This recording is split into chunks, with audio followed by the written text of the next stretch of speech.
আসসালামু আলাইকুম, কেমন আছো সবাই? আশা করি সবাই ভালো আছো, সুস্থ আছো। বাংলা সাইকোলজি ইউটিউবের পক্ষ থেকে শুভেচ্ছা ও অভিনন্দন। আজ আমরা এসএসসি 25 শিক্ষার্থীর জন্য নতুন একটি ভিডিও নিয়ে হাজির হয়েছি। আজ আমরা শিখব তোমাদের গল্প, নিয়তি গল্পের গুরুত্বপূর্ণ কিছু এমসিকিউ। মনে রাখবা, নিয়তি গল্পটা থেকে বোর্ড পরীক্ষায় সৃজনশীল সাধারণত খুব কম আসে, খুবই কম আসে, মনে হয় 1-2টা বোর্ডে আসছে কিনা।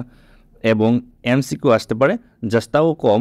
তাও আমরা যেই এমসিগুলো তুমি না পড়ে যাবাই না, প্রথমে তোমরা আমার মূল ক্লাসটা দেখবা, ক্লাসটা দেখার পরে এই এমসিগুলো অবশ্যই সলভ করবা। এছাড়া তো সলভ করবে, বাট যে এমসিগুলো সলভ না করে প্রি টেস্ট বা এসএসসি পরীক্ষায় তোমার যাওয়া উচিত হবে না। তাহলে চলো আমরা এমসিগুলো ক্লাসটা শুরু করি। ক্লাসটা শুরু করার আগে এখনও যারা চ্যানেলটি সাবস্ক্রাইব করে না, সাবস্ক্রাইব করে বন্ধুর সাথে শেয়ার করতে বলবো না। 1 নম্বর হচ্ছে নিয়তি গল্পের উল্লিখিত কোন জ্বর নিয়মিত আসে? রাজশাহী বোর্ড 2020 সালে আসে। উত্তরটা হচ্ছে ম্যালেরিয়া। উত্তরটা হবে 1 নম্বর, উত্তরটা হবে ম্যালেরিয়া। 2 নম্বর হচ্ছে নিয়তি গল্পের লেখক আনন্দ ও আতঙ্কে শিউরে উঠতেন কিসের কারণে? বরিশাল বোর্ড 2020 সালে আসছে। উত্তর হবে বি, বনের বিচিত্র শব্দ শুনতে। অর্থাৎ তারা জঙ্গলে থাকতো, বনের বিচিত্র শব্দ শুনলে তারা শিউরে উঠতেন, আতঙ্কে উঠতেন। আচ্ছা, আবারও বলি, তোমরা মূল ক্লাসটা দেখে আসবে, আমার যে প্লেলিস্ট থেকে মূল ক্লাসটা দেখলে এইগুলো এমনিতেই পাবা। 3 নম্বর, নিয়তি গল্পে মহারাজ মহারাজের বাড়ির কি দেখে তার রুচি পরিচয় মেলে? উত্তরটা হবে বিচিত্র বইয়ের সমাহার দেখে। দিনাজপুর 2020 সালে আসে বিচিত্র। যাও এই ব্যাখ্যাটা ছিল এরকম: বাবাকে অসংখ্যবার বলতে শুনেছি মহারাজের রুচি দেখে মুগ্ধ হতে হয়। তা আহা, কত বই, কত বিচিত্র ধরনের বই। আচ্ছা, উদ্দীপকটা দেখো, নিচের উদ্দীপকের আলোকে পরবর্তী 2টি প্রশ্নের উত্তর দাও। ভারতে এক মহিলার মুরগির ঘরে সন্ধ্যায় ছোট এক চিতাবাঘ ঢুকে পড়ে।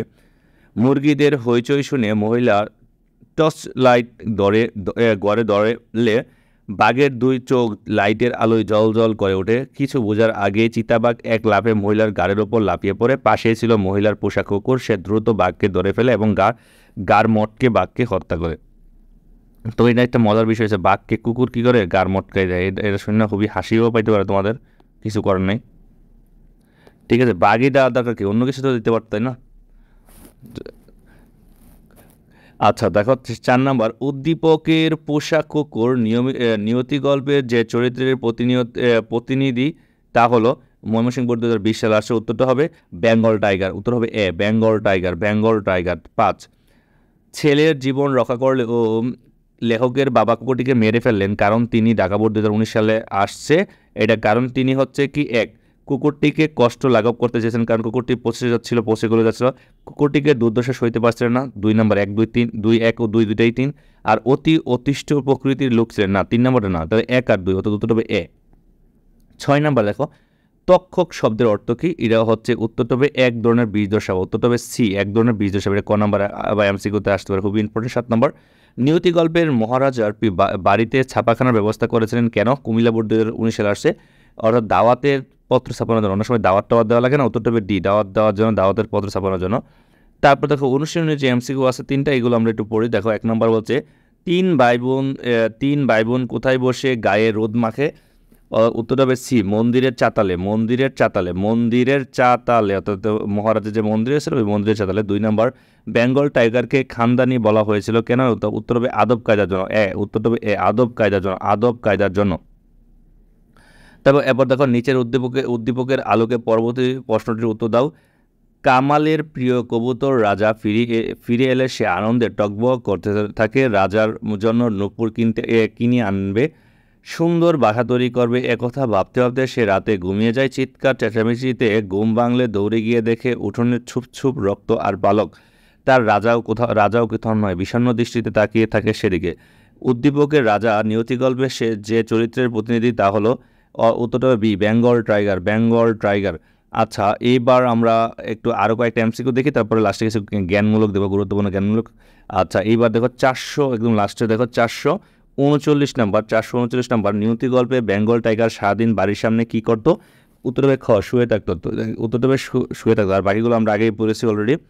আচ্ছা, আর তোমাদের মোট বই থেকে 1500-র মতো এমসিকিউ আমরা সলভ করবো। এগুলো তোমাদের বোর্ড পরীক্ষার জন্য সবচেয়ে যে গুরুত্বপূর্ণ, এবং বোর্ড পরীক্ষায় আমার এমসিকিউগুলো সলভ না করে তোমরা বোর্ড পরীক্ষায় বসবে না। 440 নম্বর দেখো, নিয়তি গল্পে বাবার মুগ্ধ হওয়ার কারণ কি?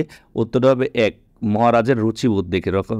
441 নম্বরে দেখো, নন্দিত নরকে কার উল্লেখযোগ্য রচনা? মনে রাখবেন, নন্দিত নরক হচ্ছে হুমায়ুন আহমদ, খুবই ইম্পর্টেন্ট। তারপর দেখো 442 নম্বর, নিয়তি গল্পটি কোন ধরনের রচনা? ওইটা হচ্ছে ক স্মৃতিচারণমূলক। ক উত্তর হবে স্মৃতিচারণমূলক। 443 নাম্বার, নিয়তি গল্পে মহারাজার বাড়ির কোন অংশটি তালাবদ্ধ ছিল? উত্তরটা হবে খ দোতলা। দোতলা উত্তরটা হবে খ। 443 নাম্বার হচ্ছে খ দোতলা। 444 নাম্বার, সাহিত্যে অবদানের জন্য হুমায়ুন আহমেদ কোন পদক পান? এটা হচ্ছে 21শে পদক। উত্তরটা হবে খ 21শে পদক। এরকম 445 নাম্বার, হুমায়ুন আহমেদ কোন জেলায় জন্মগ্রহণ করেন? এটা হবে নেত্রকোনা জেলা। উত্তরটা হবে খ নেত্রকোনা জেলায়। 446 নাম্বারটা হচ্ছে ছেলেটির জীবনে রক্ষা করেও লেখকের বাবা কুকুরটিকে মেরে ফেলার কারণ কি? এটা আমরা অলরেডি পড়ছি, এটা আমাদের লাগবে না। এরপর যান 447 নাম্বার, মহারাজের রুচির প্রকাশ ঘটেছে কোনটিতে? উত্তরের একে কি আছে? তার সংগৃহীত বিচিত্র বই ছাপায়, ঠিক আছে, বইয়ের থাকার জন্য। ক্লিয়ার। 448 নাম্বার, বাবার বদলি হলে লেখককে ছেড়ে যেতে হবে? জগদল, কথা সত্য, সুন্দর জয়, কথা সত্য, রাজবাড়ি, সুন্দর সত্য। তাহলে উত্তরটা হবে কি 4, 1, 2, 3 তিনটাই। তারপর দেখো আমরা উদ্দীপকটা একটু পড়ি। উদ্দীপকটি পড়ে 449 নং প্রশ্নের উত্তর দাও। আচ্ছা, তাহলে নিয়তি গল্পের চরিত্র আমরা শিমুর একটি সাদা রঙের বিড়াল ছিল, তার পাশের বাড়ির বিড়ালটি চুরি করে খাবার খেত। তার পাশের বাড়ির বিড়ালটি চুরি করে খাবার খেত, কিন্তু শিমুর বিড়াল তার হাতেই খেত। নিয়তি গল্পের চরিত্র শিমুর বিড়ালের সাথে সাদৃশ্যপূর্ণ হচ্ছে কি? 1, বেঙ্গল টাইগার এবং মহারাজের কুকুর। ক্লিয়ার। আচ্ছা, তাহলে আমরা এখানে এমসিকিউ শেষ। এবারে কিছু জ্ঞানমূলক দেখি, গুরুত্বপূর্ণ কিছু জ্ঞানমূলক দেখি। আচ্ছা, তা দেখো 1 নাম্বার জ্ঞানমূলকগুলোকে, জ্ঞানমূলক মানে এমসিকিউ, এমসিকিউ মানে কিন্তু জ্ঞানমূলক, মনে রাখবা। 1 নাম্বারটা কি আছে? মহারাজার বাড়ির ইলেকট্রিসিটির উৎস কী ছিল? মহারাজার বাড়ির ইলেকট্রিসিটির উৎস ছিল তার নিজস্ব জেনারেটর। এটা কিন্তু তখনকার দিনে একদম বিরল যে নিজস্ব জেনারেটর ছিল। 2 নাম্বার, নিয়তি গল্পের লেখক প্রতি রবিবার কত গ্রেন কুইনাইন খেতেন? এরকম নিয়তি গল্পের লেখক প্রতি রবিবার 5 গ্রেন কুইনাইন খেতেন। 3 নাম্বার, আমার ছেলেবেলা কোন ধরনের গ্রন্থ? এটা হচ্ছে স্মৃতিচারণমূলক গ্রন্থ। 4 নাম্বার, লেখকের কাছে কাকে পৃথিবীর নিষ্ঠুরতম মানুষ মনে হতো? লেখকের কাছে তার বাবাকে পৃথিবীর নিষ্ঠুরতম মানুষ মনে হতো। 5 নাম্বার, জ্বর আসলে শরীরে এক ধরনের এরকম জ্বর আসলে শরীরে কোন ধরনের আবেশ সৃষ্টি হয়? শীতের জন্য জ্বর আসলে শরীরে এক ধরনের আবেশ সৃষ্টি হয়। তাহলে কিসের জন্য, কোন ধরনের আবেশ সৃষ্টি হয়? শরীরে এক ধরনের আবেশ সৃষ্টি হয়। শীতের জন্য জ্বর আসলে শরীরে এক ধরনের আবেশ সৃষ্টি হয়। ক্লিয়ার। 5 নাম্বার। তারপর দেখো এরপরটা লাস্টে মূল বইয়ের যে একটা জ্ঞানমূলক আছে, কোন জায়গায় লেখকের শৈশবের অদ্ভুত স্বপ্নময় দিনগুলো কেটেছিল? জগদলে। জগদল হচ্ছে একটা জায়গার নাম। আশা করি এই এমসিগুলো সলভ করে তোমার কনফিডেন্স লেভেল বাড়বে। ভালো থাকো, সুস্থ থাকো, এবং চ্যানেল ভালো লাগলে অবশ্যই সাবস্ক্রাইব করে দেবো, বন্ধুর সাথে শেয়ার করতে পারো। আল্লাহ হাফেজ।